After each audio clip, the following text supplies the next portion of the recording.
welcome back to Always Watching. For those of you new to my channel, I review all things movie and TV, so if you like what you hear, comment, subscribe, and like the video.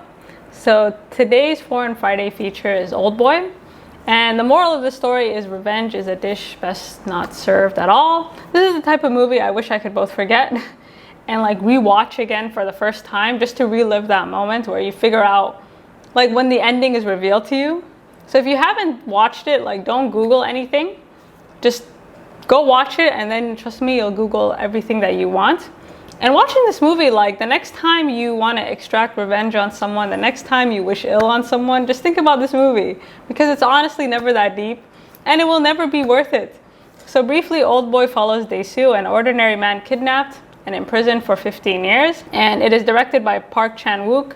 Oldboy is actually part of a revenge trilogy which explores themes of revenge, violence, and salvation. So this is the most popular movie in that revenge trilogy. It is also inspired by a manga of the same name. By inspired, I mean they made a lot of, a lot of changes, like in terms of the ending, the characters' motivations for revenge. And the reason they made these changes is because, obviously what works in the manga might not translate well on screen.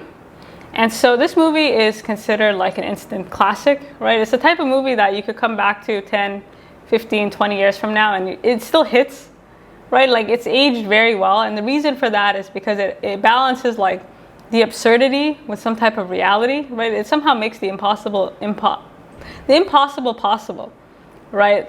And in his review, famed critic Roger Ebert stated that the ending, although seemingly improbable, was not impossible, and it's also not unmotivated. Oldboy ventures to emotional extremes, but not without reason. We are so accustomed to thrillers that exist not only as machines for creating diversion, that's a shock to find that in a movie in which action, however violent, makes a statement that has a purpose.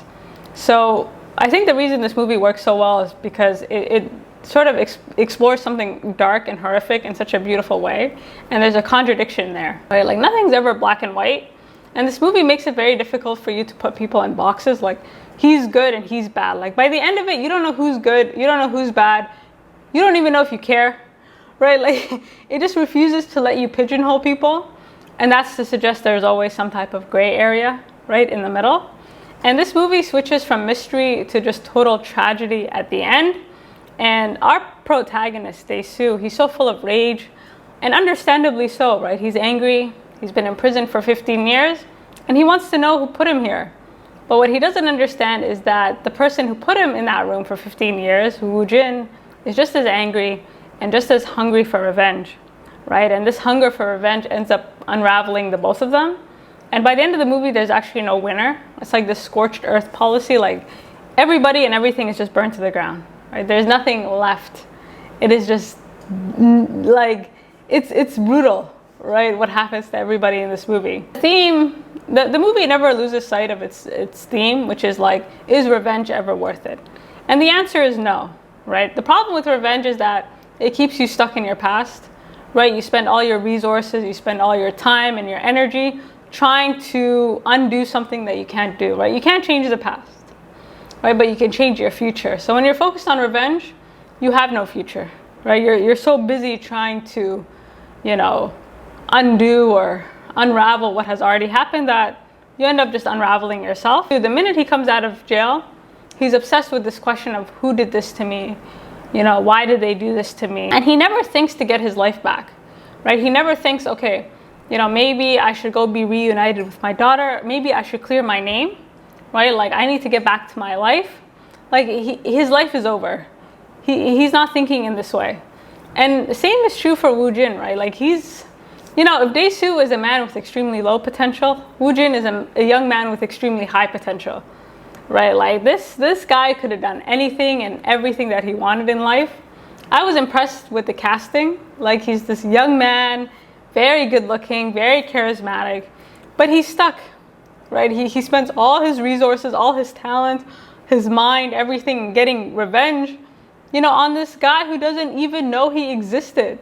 And so in devising this horrific twist, the director explains that his original intention wasn't to deal with incest, but it was to take the idea of revenge to the extreme, right? So he says that revenge is a taboo in modern society, but everyone has a strong desire for it, but it's prohibited, right? Obviously, it's prohibited by the law. Like, if we could extract revenge on people, we would, but we'd end up incarcerated, or worse, like what happened to Dae-Su. I was so impressed by how well they kept the twist hidden until the brutal end. So in Korea, Oldboy was actually advertised as a thriller, so they knew that people would be looking for clues and trying to figure out the ending before it happened, so they planted a bunch of distractions. And these distractions actually worked quite effectively, because even I was wondering, right? I'm like, okay, well, Middo a plant? Is Woo-JIN in love with Middo? Is this all set up for something even more horrible? So they have all these things in the film to distract you until you get to that ending. And so coming up with the ending was one thing, but trying to make it believable was a whole other thing, right? They needed a reason. And so apparently coming up with this ending, like I was reading interviews, like this was not easy, right? So initially when they were trying to figure out, okay, why would someone do this to someone? The conversation was just, okay, why? Why did he put him in there? Why did he do this to him? And apparently the way that director Park figured it out is that he was in the bathroom and he was staring at a white wall. And suddenly he thought, okay, instead of why did he do this to me? Maybe we should be asking, why did he let him out? Right? Like, because that's the weird thing. Like, wouldn't it have been better to keep Dae-Su in that room forever, in pain, in agony, in frustration? And then it occurred to the filmmaker that, oh, maybe the important part wasn't actually this 15 years. It was the releasing part. And so this reframing of the question just kind of like opened up a whole portal, which led to this, incest storyline. And it's really smart because that's what the audience was thinking, right? Like the whole time you're watching this movie, you're like, why did he do this? And they tease us with this. And at no point in time are you thinking, why did he let him out? Right? And then the next question is, why 15 years? Why not 20? Why not 25? Why not 30? And 15 years was a good enough time for someone to grow up and become an adult. And then they had to figure out, okay, who? And then they're like, okay, maybe the daughter. Why? And then the rest is sort of revealed, obviously, by the end of the movie. Me, more so than this twist, like, let's just say the movie ended there. He revealed the twist, he walked away, he didn't kill himself, and Dae-Su was on his knees, horrified about what he had done. Like, if the movie ended there, I don't think it would have aged as well. So this twist, actually, there's so many things around it that end up actually giving the movie the longevity that it has. And one of the biggest twists, actually, for me, I don't know about y'all, was when Woo-JIN killed himself. And I have to ask myself, like, why did he kill himself? And not even why, like, what is it that he couldn't live with? Was it the fact that he had an incestuous relationship with his sister? Did he feel guilty that he had let her go? Or is it the fact that he probably got his sister pregnant?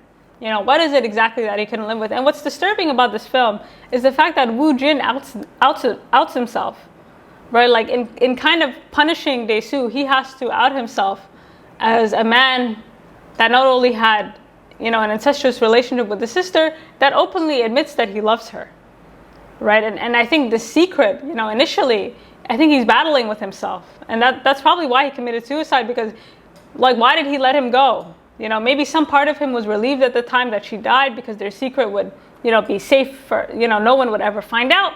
But it just haunted him, right? It's almost like he couldn't live with it anymore, and that this revenge was really a way for him to out himself, right? Because nobody knew. Even his bodyguard was looking at him like, you did what? Like, I don't think anybody knew that he had this relationship with his sister, and I don't think he could kind of live with it.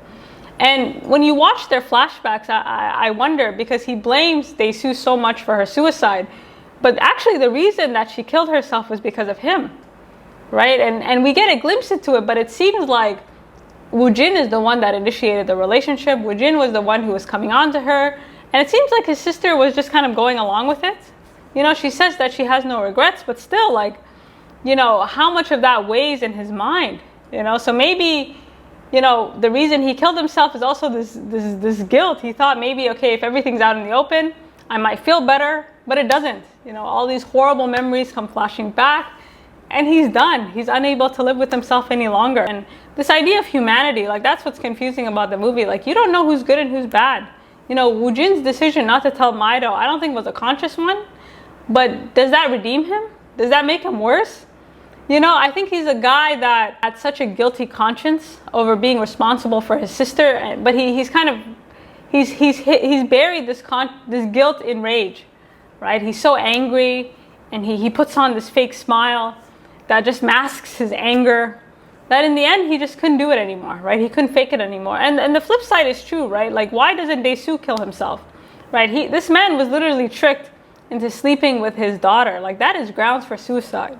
You know, I thought he would, you know, when he had that gun, when Woo-Jin had that gun to his head, I thought he was going to help him pull the trigger. And, you know, there's also this question of what would have happened if Middo found out. What happens if she does find out? You know, like, I can't imagine what was going through his brain. Dae-Su is not an ideal protagonist, right? Like, but at the same time, does anyone really deserve what happened to them in this movie?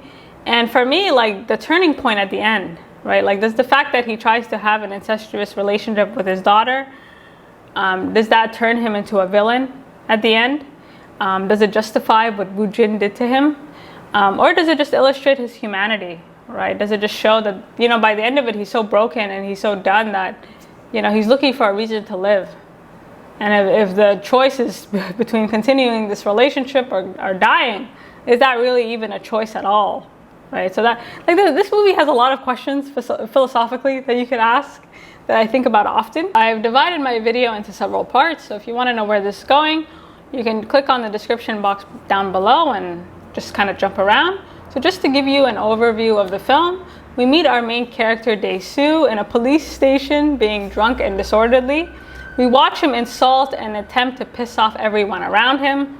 And this image of a drunk, useless father is the last image we get of him before he is kidnapped and taken away, right? So he's not much of a man, right? He's going around, he's parading, he's intoxicated. Like, this is like, you know, it couldn't have happened to a nicer guy, right? Like, they don't give us much of his backstory, but from what we gather, you know, he needed prison time, right? Even the police officers at that precinct were like, maybe we should throw this guy in jail. So for 15 years, Dae-Su is forced in what has to be the longest recorded timeout in human history. You know, he has to sit in a room and think about what he's done. You know, like, he has to think about all the horrors and problems that he's caused for other people. And during this time, he watches TV. He creates kind of a sketch of a man on a wall that he practices fighting for 10 to 15 years, right? He brainstorms a list of every single person that he's harmed that could have done this to him. And to make matters worse, during this time he finds out his wife was murdered, and even if he were to get out, he would probably just end up right back in a cage somewhere else. And so one of the most interesting things about this film is how Dae-Su doesn't recognize the man who did this to him, right? And not only that, he totally actually forgot that he spread the rumor. Like, he doesn't even recall doing it. He genuinely forgot.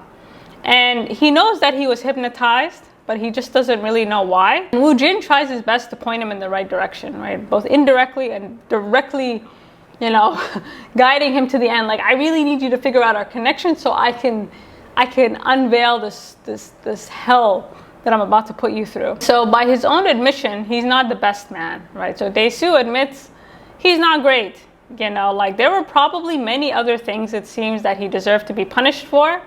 But the weird thing was, like, he didn't actually mean to do any harm. Like, he did not mean to spread the rumor that Woo-Jin thinks caused his sister's suicide. And in fact, like, in the flashback, we find out that Dae-Su specifically told his friend not to tell anybody, right? He made it a point. He's like, please don't tell anybody what I told you. Like, please.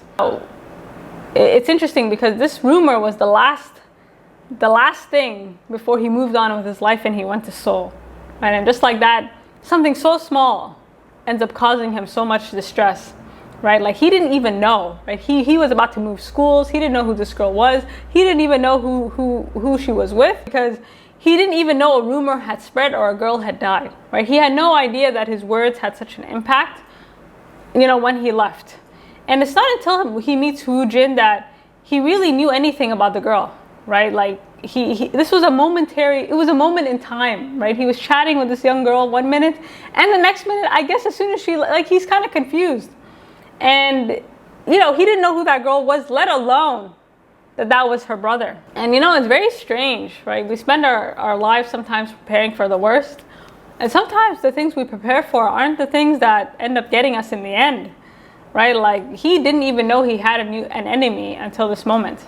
And it kind of makes you think, right? Despite his best intentions, like, this was the outcome. And it's not an outcome that, you know, he ever thought was possible. And I think it's one thing to be punished for something that you intentionally did. It's another thing to be punished for something that you didn't mean to do. Like, yes, it had a bad outcome, but you didn't mean to do it. And there's such a cruelty in that, because sometimes the people that you end up hurting the most are the people you didn't even mean to hurt at all, right? Like, or the people that you care about. You know, like, it's kind of crazy to think, right? Like, the things that end up really messing you up, you never see them coming, right? Like, the person who hates you the most, like, you're like, damn, I didn't even mean to do that to you. Like, I don't even, you know, it just goes to show. And I think it's interesting that Woo-Jin never confronts him directly about what had happened on school grounds, right? He never asks him anything about, why did you spread the rumor?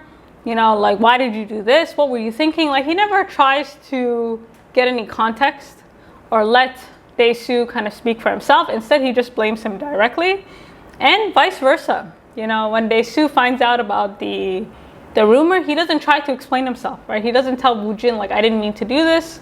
You know, I was moving. Like, there's never any explanation, right? Because the reason for that is that when you're angry, you don't feel the need to explain yourself. So while he's in this room, he has a lot of time to reflect on his life.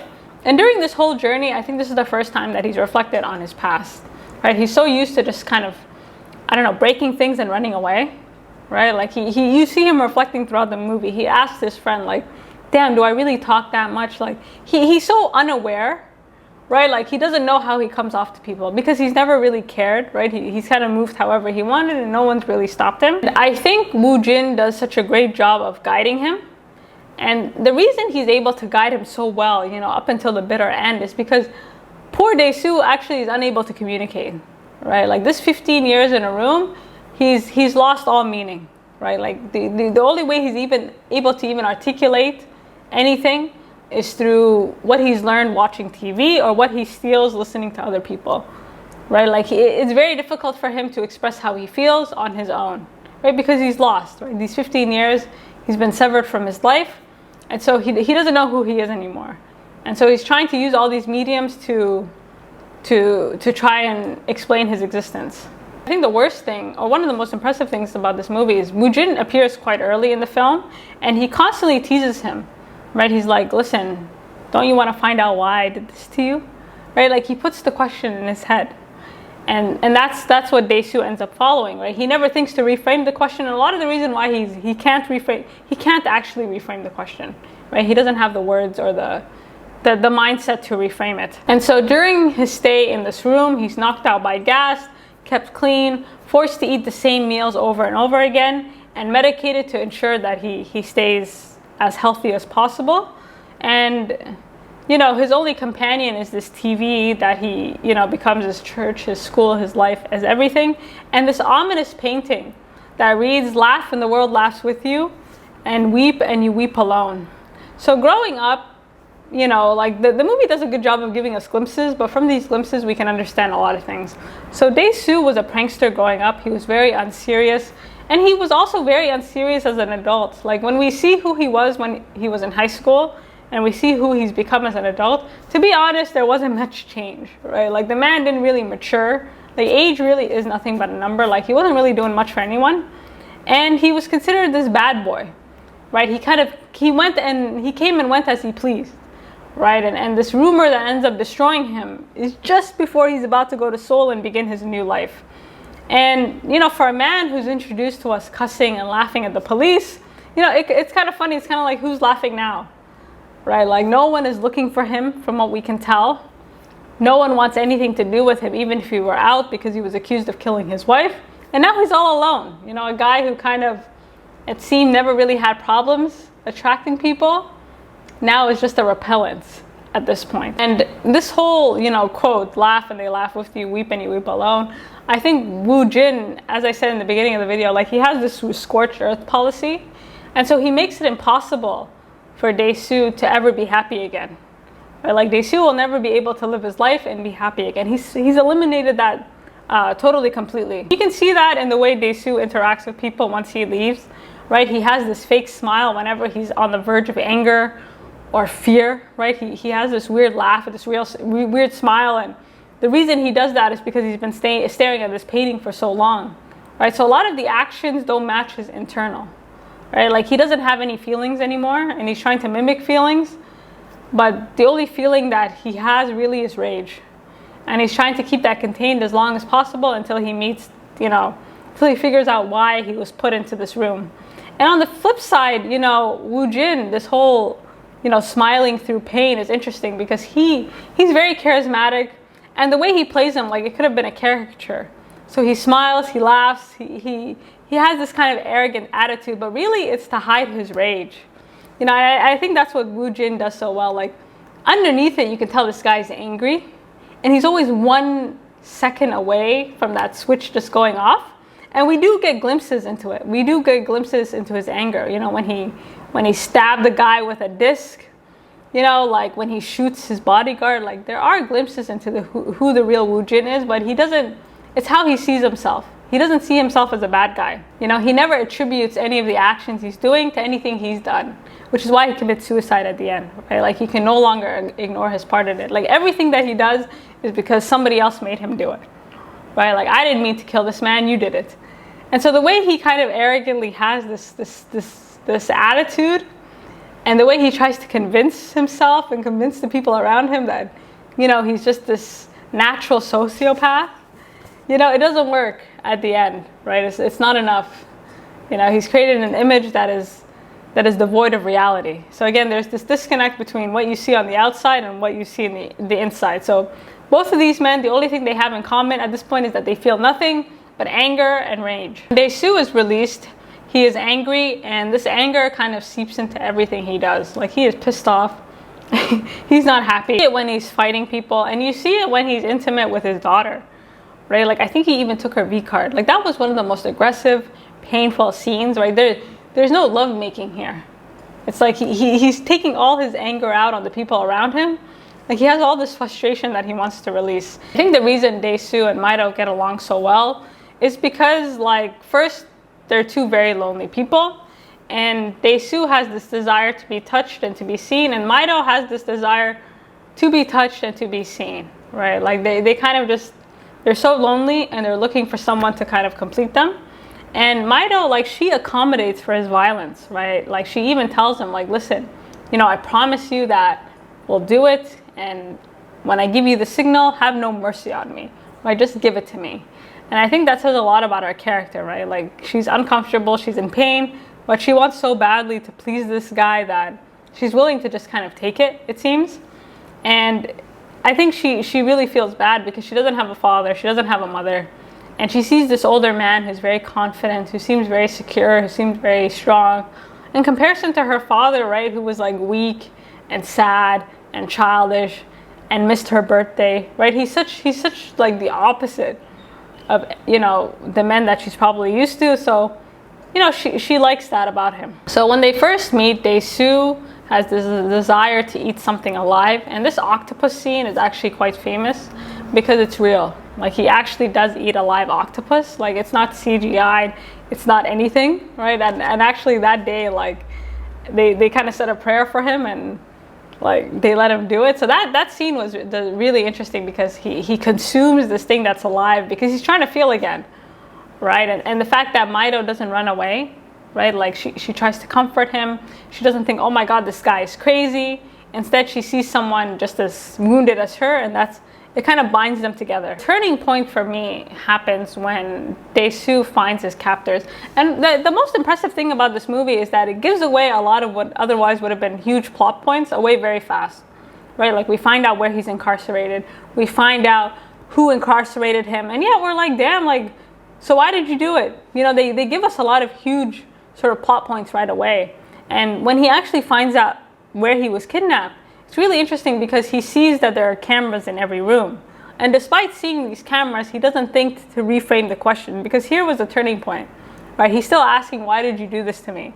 It's like you were locked in a room for 15 years where you even dug a tunnel to try and get out, Now that you see that, like, from these cameras, it's clear that he was never getting out, right? They knew that he was building the tunnel. So why, after seeing these cameras, doesn't he reframe the question? And I think the reason he's so obsessed with, like, why did you do this to me, is more because he wants to punish the person who did it, right? And you see that in this fight scene. Like, this fight scene that made this movie super famous, like, he's so angry. 10 years of mental training, 10 years of visualizing what he would do to the man. Like, you see this in this fight scene. Like, he takes out a whole army of guys. He's covered in blood. And he's so pissed off, right? It's not even the question at this point. I think he just wants to get this anger out of him so he can go back to his life, right? Like, and that's what that scene demonstrated for me. Like, he's just so angry. Like, he even has a knife in his back. An interesting fact, that knife is actually CGI'd there. Like, there's no knife in his back. Both Woo-Jin and Dae-Su know that nothing will come from their revenge. Right, so after that epic fight scene, Dae-Su's walking around and he admits he's become a monster. He's like, you know what? You know, like, even if I extract my revenge, will I ever be the same again? And he answers his own question. The answer is no. And similarly with Woo-Jin, like, he knows that nothing good will come out of this, right? He even says out loud, like, you know, I suspect that once I get my revenge, that all this pain will come flooding back. And it's really interesting watching Woo-Jin, because the flashback we get of him as a child, like, he's kind of, he's nothing like the man we see today, right? And the fact that he's turned this hobby, this photography, into a way to punish and coerce people into doing what he wants. Like, in his apartment, he has this collection of cameras and this collection of, so what was supposed to be a hobby, something that was supposed to be beautiful, ends up being this, you know, ends up altering him, right? And he will never be the same again, right? He will never go back to being that kid that takes photographs for fun. You know, he'll always be this guy, except the only problem is he'll have nothing to focus on, right? So all these memories of that he's been trying to push down and suppress, it'll just come flooding back, and it does in the worst way. You know, with Woo-Jin, his rage, it runs so deep. Like, he's so angry and he's so pissed off, and it's not enough, right? The 15 years is not enough. It's not enough even that he got them to sleep together. He has to be the one to break him down and reveal it. Like, there's such a cruelty to that, and a deep sort of psychological need to break a person down. You know what I mean? It's almost like, how can I kill this man without killing this man? You know, like, that's the question that he struggled with. And I think in order to sort of kind of come up with such an idea, like, there has to be, like, the monster already has to be inside you. Like with Woo-Jin, whatever kind of exists in Woo-Jin that made him kind of come up with this whole plot, it was there before his sister's suicide, right? And I think we all have monsters inside of us, but what triggers some monsters to come out over others, I don't know. That differs from person to person. One of the best scenes in this movie is after Middo sleeps with Dae-Su, and Woo-Jin comes into the room, and he's standing there and he's kind of like admiring his work.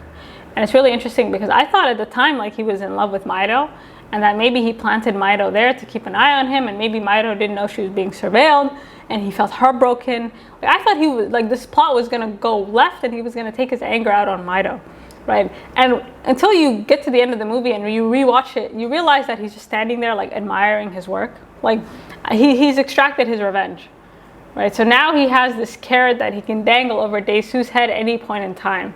It's just a matter of revealing this horror to him, right? So he's standing over his work like, I can't even believe I did it, right? Like, that was the revenge, and like, nobody in the audience knows. You know, it's so crazy. Like, it happens right in front of you, and you know, you don't see it coming. So we get to this moment of truth, or the lead up to the moment of truth. So the only clue they have to their connection is this username Evergreen. And again, Woo-Jin does everything he can to spoon feed Dae-Su and Middo, like, the plot line. And so they go through every name with the word Evergreen in it until they stop at a school. So it seems like Dae-Su and Woo-Jin were classmates at some point. And Dae-Su had no idea Woo-Jin even existed until he saw him in these yearbooks.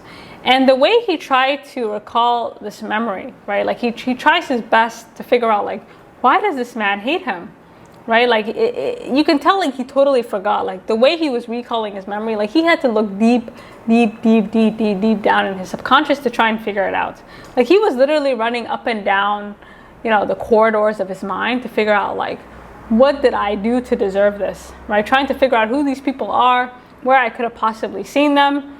And it's such a small moment, right? And it's really interesting because the way the script kind of flips, right? So when he was in school, he caught Woo-Jin with his sister, and he didn't know that they were related at the time, right? He's looking through this crack in the window, and he caught two people like, doing something on school grounds that, they weren't supposed to be doing. But it never occurred to him that he would ever be caught. You know what I mean? Like, he was the watcher, and then suddenly he became the guy being watched. And this scene, when you're watching them together, it's really interesting because Woo-Jin is actually the aggressor. Like, he tries time and time again to get with his sister, but his sister kind of resists. But it seems like she went along just to make him happy. I don't know, like, the way Woo-Jin was like trying to unzip, like take pictures of her, unbutton her, like, it seemed like he was very aggressive. And maybe that's also a part of his guilt, right? Maybe he's wondering, like, maybe had I not gone after her like that, she would still be alive today. And so he runs away, and it's a moment in time, right? Like, he sees something on school grounds. He doesn't even know the girl's name. And had he kept his mouth shut, none of this would have happened, right? Like, loose lips sink ships. And he was on his way out, and then he mentions it in passing that he saw this girl with this guy. He just mentions it to a classmate. And the fact that he told just one other person who he thought was his friend, like that triggered this whole thing. And he never imagined it, right? The last thing he remembers is telling his friend, don't spread the rumor, and then he went on his way. And as soon as he figures out the twist, Dae-Su's reaction is to go tell Woo-Jin, which I thought was interesting. Like, a lot of Dae-Su's actions don't really make sense to me. Like, he goes and he tells Woo-Jin, and he's like, listen, I figured out the twist, now die. Like, how much of his actions is like because of hypnosis or because he's just dumb? Like, Woo-Jin says time and time again, you're notorious for being unable to protect your women, right? Like, how are you supposed to protect anyone with that mind of yours? And to be honest, he was kind of onto something. Like, the way Dae-Su walked in there and he was like, I figured it out, now die. I said, sir, like, is this, like, I understand you were in prison for 15 years, but like, how dumb is dumb? So, Woo-Jin probably couldn't believe his luck. He's like, damn, this went exactly according to plan. And that was the crazy part, right? Woo-Jin actually got what you wanted. And this movie gives a whole new meaning to, like, be careful what you wish for, because you just might get it. And so the movie begins with a story and it ends with a story. And it begins with Dae telling, a man about to commit suicide his story, and then it ends with Woo-Jin telling a story about his life. And that's the thing, they're all stories, right? There's the truth, there's my truth, your truth, and the truth, right? So Woo-Jin tells his own version of what happened, but the reality is, like, no one will ever really know what happened that day, right? He's constructed a story in his mind that preserves his own humanity. Now, how much of that is being honest? Who knows? As Woo-Jin is explaining the story of, his sister's suicide, he stopped short of taking any blame, right? He stopped short of taking any type of accountability for the part that he played in all of this. And he's so bothered by the accusation that not only that he killed her, but he got her pregnant, right? Like, you see a moment of rage, and then he goes back to smiling and changing the storyline. And this kind of switch, we've seen it time and time again. And that's when he's confronted with something that he doesn't want to be confronted by. So he never actually takes accountability for anything. And the whole time he's laying out his entire evil plan, you could tell Dae-Su knew exactly what was coming. And he didn't even need to point to the box for me to figure it out. As soon as he started flipping through that photo album, like, I was like, oh shit. Like, I was like, no. Like, turn away. What's really sick about this whole situation is Woo-Jin he has this moment of almost anger where he takes credit for Middo's upbringing. He kind of condemns him. He's like, listen, I took care of her. I watched out for Middo when no one else would. I made sure that she was okay. And it's like, you wouldn't have had to do that if you didn't imprison her father for 15 years. And that's the other question. How can you do this to someone that you claim that you care about? Like, Middo was innocent. And I guess his logic is so was his sister, right? Like, this kind of senseless violence, like this eye for an eye, this ear for an ear type thing. And, the sickness of watching this girl grow up to construct this photo album that he was then going to present to her father to destroy him is just like, that's deep. That is a level of anger and frustration I hope, never to feel. And I think, you know, the ending is so chaotic, but there's a lot of things that Woo-Jin does that it's hard to tell what was intentional and what was unintentional, right? Like, I don't know, like maybe he did intend for Middo to open the box. I'm not really sure, right? So the decision to give Dae-Su the option of telling Middo, I think that was an instinctive decision that Woo-Jin made to kind of just let it go. Because again, his goal was to hurt Dae-Su, it wasn't to hurt Middo, right? And so I think that decision was almost like, okay, fine, I got what I wanted, I'll just walk away. And just before he leaves, he says something quite disturbing. He says, my sister and I knew everything but still loved each other. Can you two do the same? And you know, the difference between Woo-Jin and his sister is that they knew they were brother and sister and they were still engaging in this incestuous activity, whereas Dae-Su doesn't tell Middo anything, right? He doesn't give her the option of knowing this information. And not only that, he tries to continue the relationship, right? So at this point in time, you know, you have to think like, okay, does this make him a villain at this point, right? Because he's engaging in a relationship where, to be honest, if Middo found out, based on what we've seen of her, she probably would commit suicide.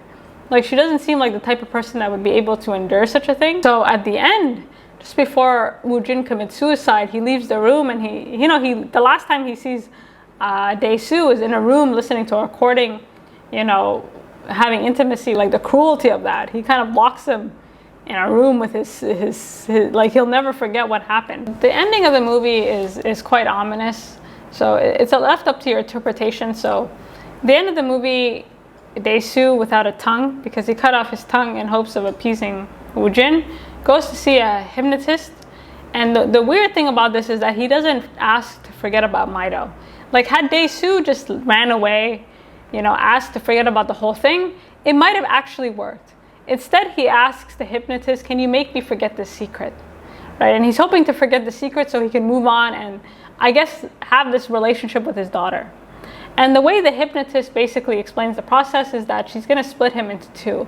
You know, the monster and the real Dae-Su. And the monster is the one that has the secret, and that's the person I'm going to kill inside of you. And I think by the end of this journey, Dae-Su actually has become a monster. Like, the ability for him, as it's explained in the movie, like, hypnosis, like, it's very difficult to get people to do what you want. And the ability for hypnosis to work, you know, like the suggestions to kind of work, largely depends on who you are as a person, right? So at this point in time, actually, Dae-Su has become a monster. And so the idea that this part of him can die and that he could go on living, I don't think is possible. Which is why at the end of the movie, you see him smiling and grimacing because it didn't work, right? I don't think the hypnosis was able to work because the old Dae-Su is gone, right? There was nothing to take over for the monster part of him, right? There was nothing to support. So I think in the end, he just wasn't able to find his way again, right? And he smiles through it, hoping that he can kind of fake it until he makes it, you know. And the movie is really interesting because it never loses sight of this idea of revenge. You know, like, I think there are people, like, there are times we all look back on something and we're triggered. You know, like that, yeah, if we could have thrown that person in a room for 15 years, if we had the means, if we had the resources, if there were no laws in place, if there were, yeah, of course. Like, I would have totally thrown you in that room and just to punish you. And that's the thing about revenge. It's not about you deserve it or you don't deserve it. You know, like, when you look back on your life, I'm sure there's people that would throw you in a room, and there are people that we would want to throw in a room.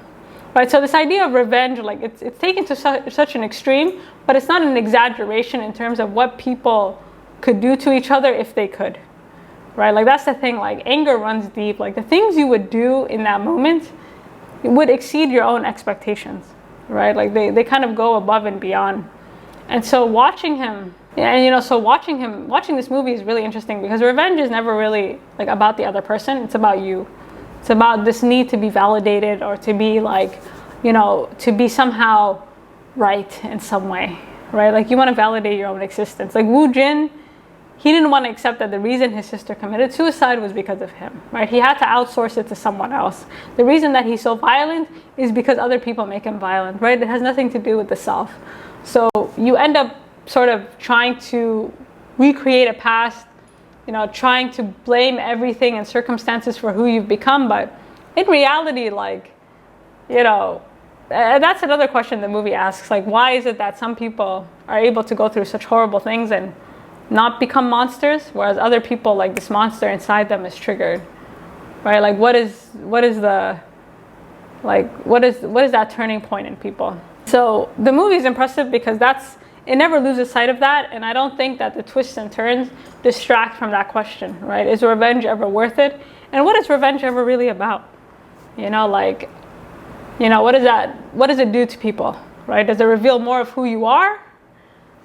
Or does it illuminate who you're not, right? And that's the question. So you guys let me know what you think, and it's on the